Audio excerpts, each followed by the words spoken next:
જેના કારણે આપણા ભારતના વડાપ્રધાન અને હવે સીધા આપને લઈ જઈએ જ્યાં બાંગ્લાદેશના પ્રવાસે પહોંચેલા પ્રધાનમંત્રી નરેન્દ્ર મોદી સંબોધી રહ્યા છે। केवल मुक्ति संग्राम में अपने जीवन की आहुति देने वालों के साथ लड़ रहे हैं, लेकिन हम इतिहास को एक नई दिशा देने का भी प्रयत्न कर रहे हैं। आज बांग्लादेश में अपनी आजादी के लिए लड़ने वालों और भारतीय जवानों का रक्त साथ साथ बह रहा है। यह रक्त ऐसे संबंधों का निर्माण करेगा जो किसी भी दबाव से टूटेंगे नहीं, जो किसी भी कूटनीति का शिकार नहीं बनेंगे।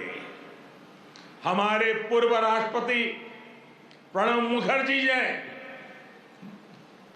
प्रणबदा ने कहा था, बंग बंधु को उन्होंने एक टायरलेस स्टेटमेंट कहा था।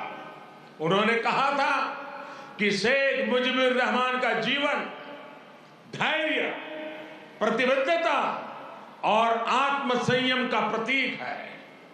बंधुगण, ये एक सुखद संयोग है कि बांग्लादेश के आजादी के 50 वर्ष और भारत की आजादी के 75 वर्ष का पड़ाव एक साथ ही आया है।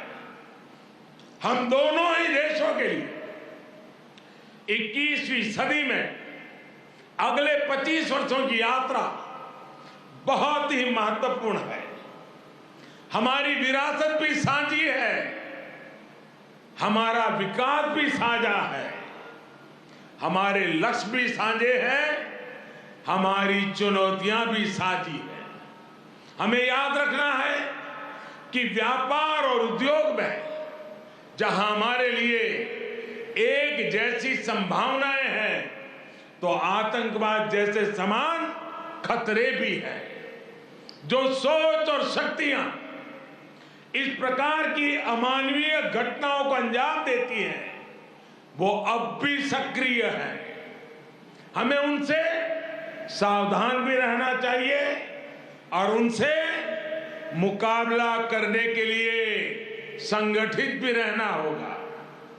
हम दोनों ही देशों के पास लोकतंत्र की ताकत है, आगे बढ़ने का स्पष्ट विजन है। भारत और बांग्लादेश एक साथ मिलकर आगे बढ़े, इस पूरे क्षेत्र के विकास के लिए उतना ही जरूरी है। और इसलिए आज भारत और बांग्लादेश दोनों ही देशों की सरकारें इस संवेदनशीलता को समझकर इस दिशा में सार्थक प्रयास कर रही है। हमने दिखा दिया है कि आपसी विश्वास और सहयोग से हर एक समाधान हो सकता है। हमारा लैंड बाउंड्री एग्रीमेंट भी इसी का गवाह है। कोरोना के इस कालखंड में भी दोनों देशों के बीच बेहतरीन तालमेल रहा है। हमने सार्क कोविड फंड की स्थापना में सहयोग किया, अपने ह्यूमन रिसोर्स की ट्रेनिंग में सहयोग किया। भारत को इस बात की बहुत खुशी है कि made in India vaccine Bangladesh के हमारे बहनों और भाइयों के काम आ रही है।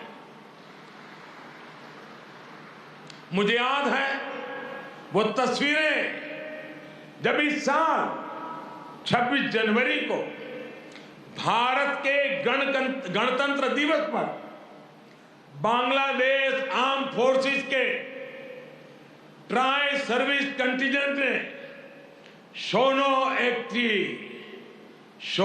एक्टिर मुजिबोरेर थे के इस धुन पर दिल्ली में परेड की थी।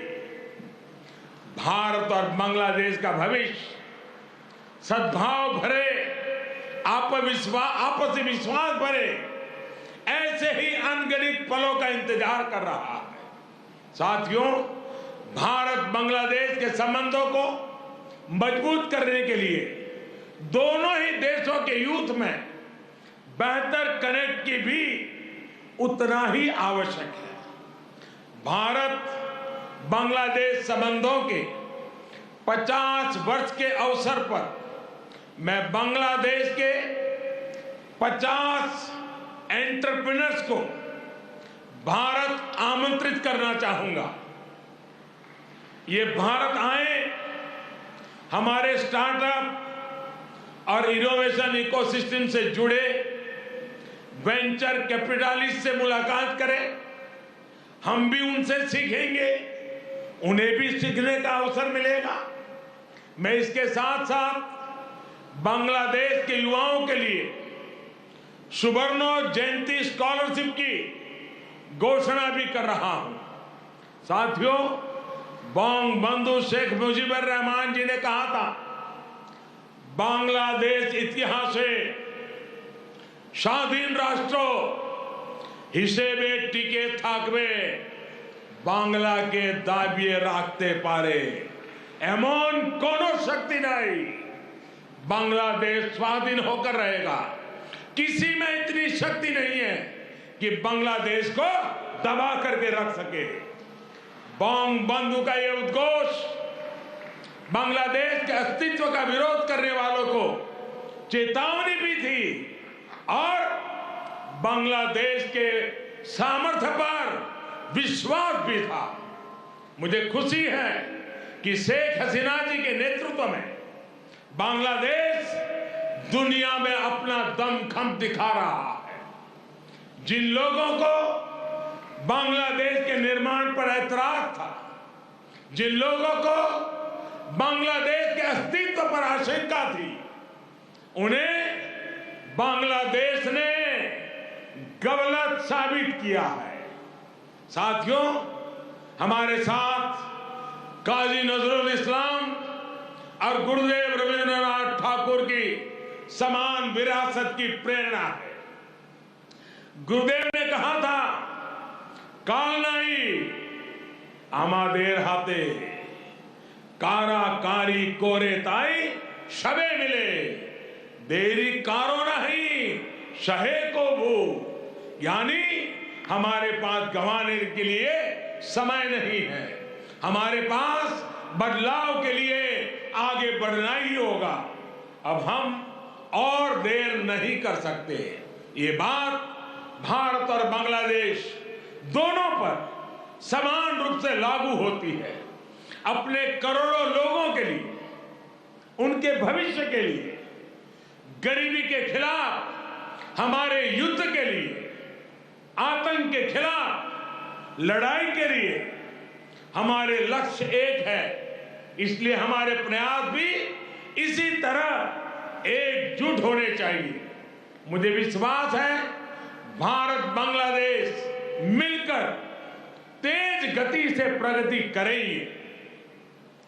मैं एक बार फिर इस पावन पर्व पर बांग्लादेश के सभी नागरिकों को अनेक अनेक शुभकामनाएं देता हूं और हृदय से आप सभी का बहुत बहुत धन्यवाद करता हूं।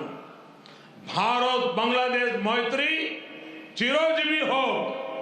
इन्हीं शुभकामनाओं के साथ मैं अपनी बात को समाप्त करता हूं। जय बांग्ला, जय हिंद।